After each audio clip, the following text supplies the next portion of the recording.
In the heart of the nation where laughter's the key, Natch has the podcast, join the revelry. Taking the Mickey with positive spin. Country folks unite, let the Nat Chat begin. Nat Chat where the laughter's free. Spinning tales about politics with positivity. I just love that intro by Mick Harrington, a good Nats man, recorded at Parliament House. Welcome back to another episode of Nat Chat, and I know the release of these episodes is a little sporadic, but I'm literally producing and publishing when my schedule allows, so I apologise. Please try to bear with me. I couldn't let this week go by, however, without dedicating an entire episode to ANZAC Day, and in particular the celebration of the 40th anniversary between the towns of Robinvale and Villers Bretonneux. By the time this is published and you're listening to it, I'll probably be on a plane destined for France to represent Robinvale and Victoria in Villers Bretonneux this ANZAC Day over what is to be a 4-day celebration of ANZAC Day and the anniversary. Now, just for a little bit of backstory and context, I'm a resident of Robinvale. I married a farmer who grew up in the town. I'm also a former mayor of Swan Hill Rural City Council, of which Robinvale is a part of, and I'm now the state MP, so possibly qualified to represent. So when I read the council meeting minutes in December of 2023, in which council had resolved to decline an invitation of the Villers Bretonneux Association in France for the mayor to attend these celebrations, I saw red, and this was all at his own expense, mind you. Now, I'll admit I was angry, and of course it is a little bit emotional. It would be weird if it wasn't, I would have thought. So yes, I called it out, which is one of my jobs, to call out bad decisions and inequity in my communities. My job is to represent you, the people. And when people are stopping me in the service station, at the post office, the supermarket and the street to tell me how wrong they thought it was, then it's my job to be their voice. So I did. And ultimately the Swan Hill Rural City Council called a special meeting to revisit the resolution and change their decision, allowing the Mayor, Stuart King, to travel to the 4-day celebration. But during, well, what one particular councillor called my little tantrum in the media, I did state that if council didn't see this occasion as sufficient enough to send the Mayor, then I would go myself. As a resident of Robinvale, a former Mayor, MP and great-granddaughter of a member of the 21st Australian Infantry Battalion who was in the thick of the action during the German Spring Offensive on the Western Front in 1918. But more on that later. I'd have loved to chat to someone from the Villers Bretonneux Association locally, but given that I'm recording this on a Sunday evening before I leave, I thought the short notice would make it a little difficult. I will, however, give you some history on Robinvale and the ties we have to Villers Bretonneux directly from the Robinvale War Memorial website. And we shall start with the story of Lieutenant George Robin Cuttle, for whom Robinvale is named. In the late 1800s, William Cuttle, a Baptist minister from Whitfield Chapel, Kingswood, Bristol, England, and his family arrived in Australia, settling in Geelong. His son, Herbert Edwin Cuttle, and Margaret Ann Weatherly were married on the 29th of September 1886 at St James Old Cathedral, Melbourne. They had 3 sons and 2 daughters, Eva Leonora, Herbert, George Robin, Ronald and Marjorie, recognised in street names around Robinvale. George Robin Cuttle, their second son, was born at Maryborough, Victoria on the 11th of August 1895. In the late 1890s, the family moved to the Swan Hill Waichi area to try farming, but they disliked the life and returned to Melbourne. In 1900, when the railway line finally reached Ultima, Herbert and Margaret Cuttle purchased land and moved north to open their first business in Ultima. The Cuttle family were general merchants, storekeepers, trading initially as M.A. and H.E. Cuttle, later as Cuttle's Mallee Stores, with the motto, sell everything the farmer wants to buy and buy everything he wants to sell. Their business flourished. and they opened branches in Metean and Weichi. Robin spent his school days in Ultima, completing his education at Caulfield Grammar School in Melbourne. In 1912, as reported in the Melbourne daily newspaper, The Argus, dated the 11th of September, H.E. Cuttle and son Robin had taken a buggy, a pair of horses, a week's ration of water and a compass and set out from Ultima for the Murray River. They cut their way through the mallee trees and several days later arrived on the Bumbang Peninsula at the Murray River. An earlier government had resumed 10,000 acres of Bumbang Station for future use as an agricultural college. This land ran from the river at Happy Valley across to the present pumping station and south to near Lake Powell, and the Cuttle family purchased the college lease property known as the Cliffs.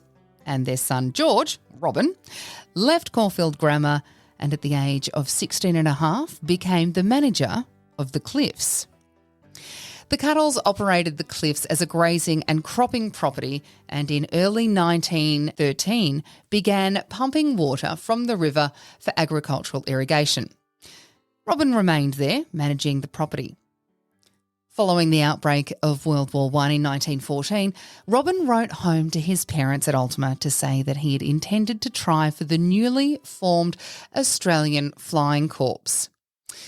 He enlisted in Euston in 1915, but was rejected by the doctor, allegedly because of his eyesight.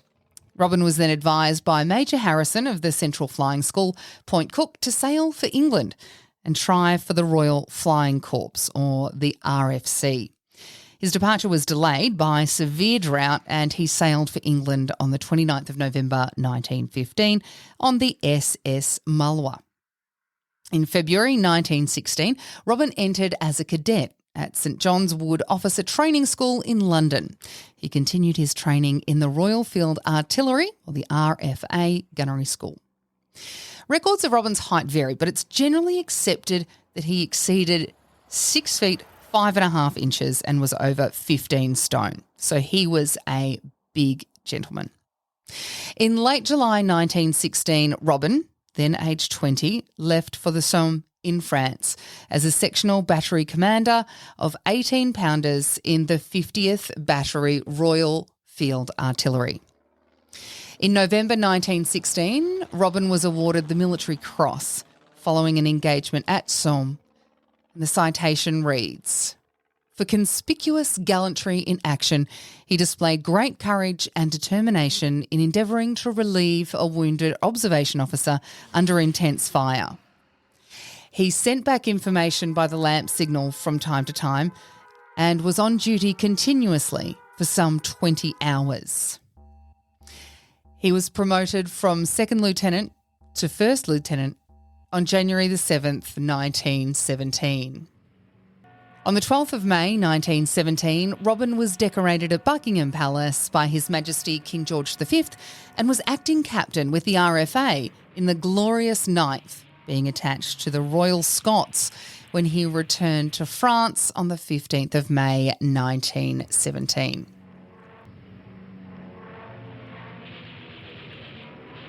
His pilot was a Canadian, Lieutenant Leckie, and their plane was named Tough Guys. Together, they were very successful, bringing down a number of enemy planes.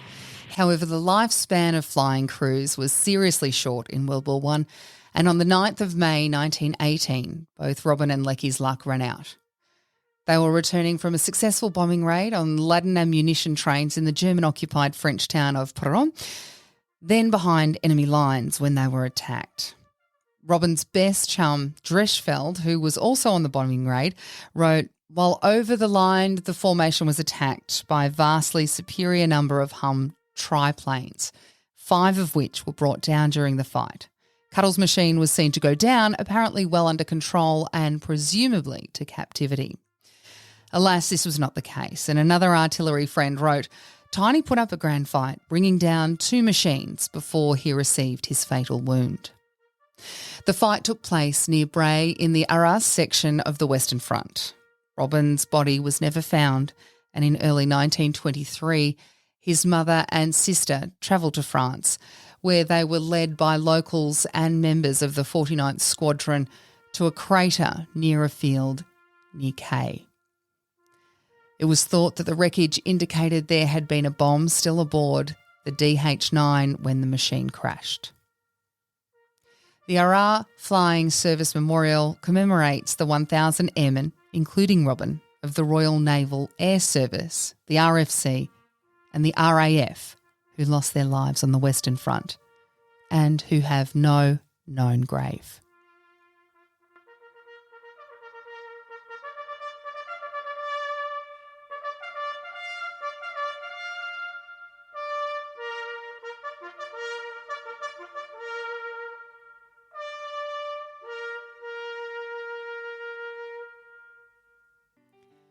The name of Robinvale first appeared when Robin's mother erected a Hessian banner with the name Robinvale outlined in flowers. This greeted the special train from Bendigo, which had been engaged by Cuttle's Mallee Stores to carry prospective buyers to the land auction of their new township on the 23rd of October 1924, almost 100 years ago.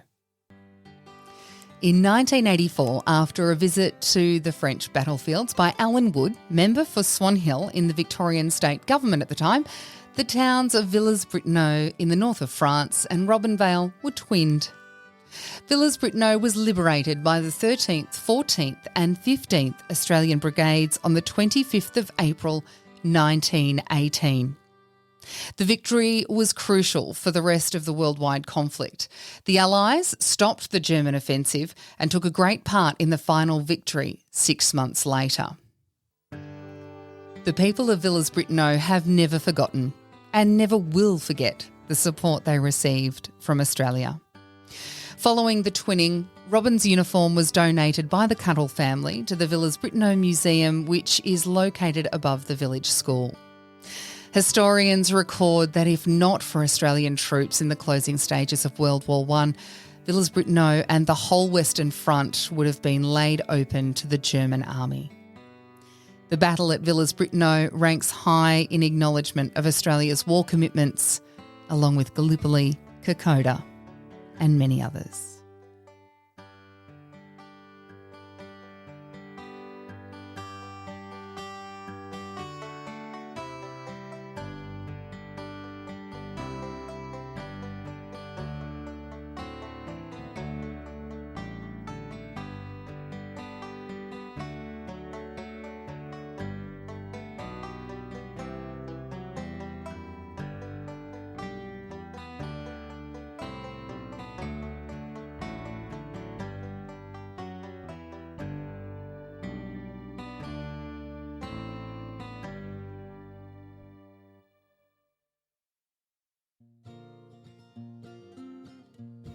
As the great-granddaughter of a World War I veteran and granddaughter of a World War II veteran, you might be able to see a glimpse as to why I'm so passionate about ANZAC Day, retelling the stories, and why I hold sister city relationships such as this one so dear. So I thought, as a final story on this special ANZAC Day episode, I'd tell you the story of my own ANZAC, as I did in an ANZAC Day address that I was so humbled and privileged to give when I was the mayor. My great-grandfather, Private Percy Pitt Goullet, service number 5022 of the 21st Australian Infantry Battalion, served on the Western Front in World War I. During 1918, the 21st Battalion was in the thick of the action, which stopped and then reversed the Germans' last-ditch spring offensive, then the subsequent Allied push towards the Hindenburg Line. Percy was lightly gassed near Villers Bretonneux in late July or early August 1918 when the Germans bombarded the area with gas shells. The gas shells were continually breaking the communication lines with Battalion HQ, necessitating Percy and other signallers to go out and mend them during the bombardment itself.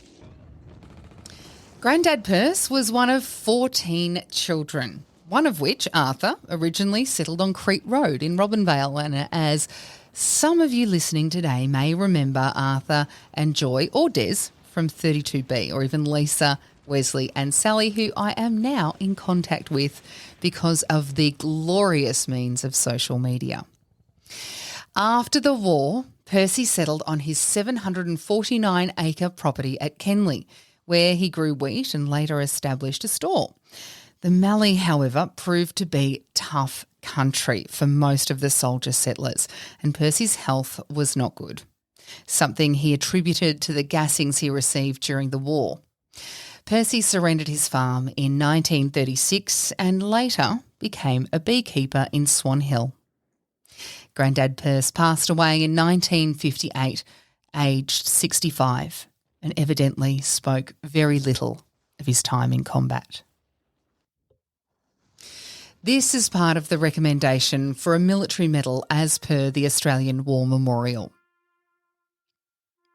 During the operations against Montbrun on the 5th of October 1918, this soldier displayed great courage and daring. He was the first to volunteer for any enterprise of dangerous character. On arrival at the objective, he supervised the digging in of his section. Assistance being required urgently, Private Goullet set out to bring aid and moved over open country under close machine gun fire. He delivered an important message to his company commander and whilst returning gathered a party together to attend to the wounded. Having seen that all the casualties in his vicinity had been disposed of, he again set out to obtain liaison with the flanks. By his daring, he thus established communications between all parts of his company and was able to deliver messages of extreme importance. And at all times, he was under heavy enemy fire of all descriptions. From the citation of Lieutenant Charles William Stewart. During the advance on the 5th of October, Lieutenant Charles William Stewart led his platoon with great dash and ability. When opposition was encountered from an enemy machine gun post, he attacked this post, and he repeated this performance on 6 occasions successfully. On gaining his objective, he went forward with a party and dispersed another machine gun crew. Known to be with him was Sergeant Robert Niblett, Lance Corporal Ernest Bolger, Private Stanley Cochrane, and Private Percy Goullet. At about 11 a.m, Percy Goullet was helping Stewart in consolidating their posts when a shell burst amid their position. Lieutenant Stewart was wounded in the thigh and arm. Private Bolger was hit in the chest, abdomen and hip. Private Cochrane sustained mortal wounds. Percy Goullet went to their aid. Where possible, he offered to get help. He moved out over open ground under heavy machine gun fire. He delivered messages to his company commander, Lieutenant Hardwick, and gathered a party together, including Private Harrington, to go to the aid of the wounded. Cochrane, Bolger and Stewart were taken from the front line by Percy Goullet, and his party were taken to the regimental aid post, then by the 5th Field Ambulance to a casualty clearing station. Stanley Cochrane died there. Lieutenant Stewart survived and was awarded the Military Cross, while Private Goullet was awarded a military medal for their actions at Montbrun. Grandad Perce was 24 at this time. I've never seen combat. I've never been to war. The closest I've been to something like my Grandad Perce is running out onto a football field to fix a cramp or apply a Band-Aid or deliver water. However, I'm able to enjoy that, and so are you, because my great-grandfather and those who served alongside him. I'm grateful every single day for Grandad Perce, his comrades and his allies, what he did and what our servicemen and women have and continue to do in service of our country. I believe that now it's my duty and yours, at the very least, to keep telling these stories. To keep bringing our children to ANZAC Day services so they understand that the free and privileged lives they lead now did not come to them for free. In fact, The cost was inconceivably great. We must talk about the war and what we've learned from it. We must keep the legacy of those who fought for us alive. When we say lest we forget, it should not be just something we say, but something we sincerely practice, making sure that we never forget. I can't remember a time in my life where there's been worldwide peace, but I also can't remember a time when those battles came close to our shores. Unlike my maternal grandfather, who was in Darwin serving in World War II when it was bombed on the 19th of February 1942. That was the final example of other countries attempting to take our freedom, our way of life, much like what we see happening in the Northern Hemisphere now for nothing more than power, money and resources. It's because of our service personnel, our ANZACs, that fought for the tomorrow of their own children, grandchildren, great-great-grandchildren and generations to come, who protected our sovereignty, that we can sleep safe and well tonight. And whilst you're snuggled up warmly in your bed, spare a thought for our men and women who are still dotted all around the world today, keeping us safe. It's because of our ANZACs all those years ago, who fought for our true freedoms, not the ones we gripe about in all manner of petty ways today. The freedom of democracy, the freedom to vote for whoever you wish to without the worry of serious retribution, the freedom to earn a living and raise a family in any manner you see fit, the freedom to live in peace without the sounds of shells in the distance and the pang of anxiety at every echo, wondering if you and your family will survive the week. Democracy. It's something that should never be taken for granted.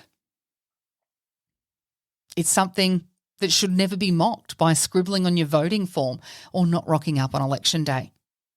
People have died for you to have that right. And my granddad Percy fought for that. Our cousin Jason fights for it still, and the only thing you have to worry about is paying your respects and giving thanks not just on ANZAC Day, but every day you get to live under the freedom of the Australian sun. At the going down of the sun, and in the morning, we will remember them, lest we forget.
This episode of Nat Chat was recorded at Network House Robinvale, and my source for the first section on George Robin Cuttle was taken directly from the Robinvale War Memorial website.